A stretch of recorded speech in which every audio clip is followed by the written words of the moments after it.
Imagine this. Your mind is a battlefield, and the voice inside your head is not your ally.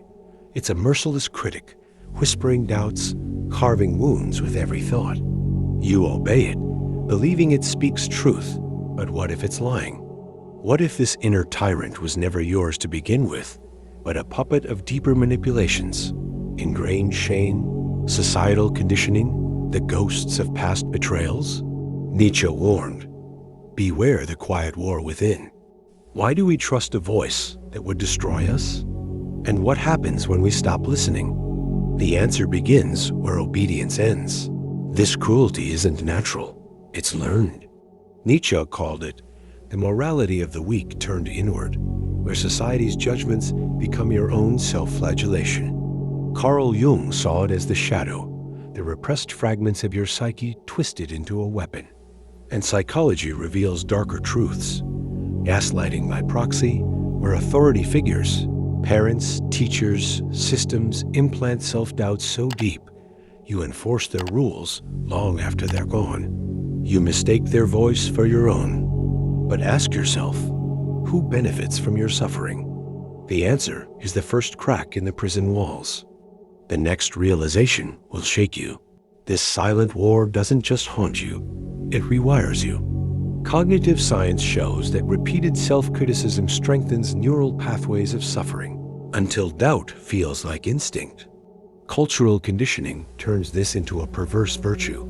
If I suffer, I must deserve it. Nietzsche saw this as the ultimate slave morality, where victims glorify their own chains. But the cruelest trick? You mistake the voice for wisdom, when in truth, it's a relic of fear. Every time you obey it, you surrender agency. The question isn't why you hear it, but how much of your life has already been stolen. The escape begins with a single dangerous thought. The first act of defiance is simple. Stop believing the voice is you. Nietzsche demanded we become the poets of our lives, to create, not obey. Psychology offers weapons. Cognitive distancing, naming the voice the critic to strip its power. Paradoxical acceptance, laughing at its absurdity, and rewriting the script with deliberate, defiant self-narration. History's freest minds, Van Gogh, Woolf, Kafka, did not silence their demons. They outcreated them. Your suffering was never a verdict, only an invitation to revolt. The final truth, however, is even more liberating. Here is the sublime secret. The cruel voice fears your awakening. Nietzsche's will to power was never about dominance. It was about sovereignty.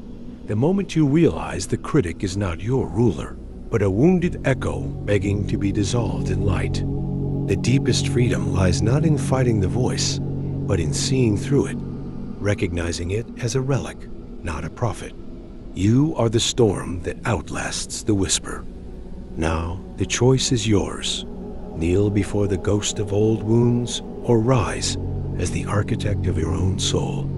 The silence after the war? That is where creation begins.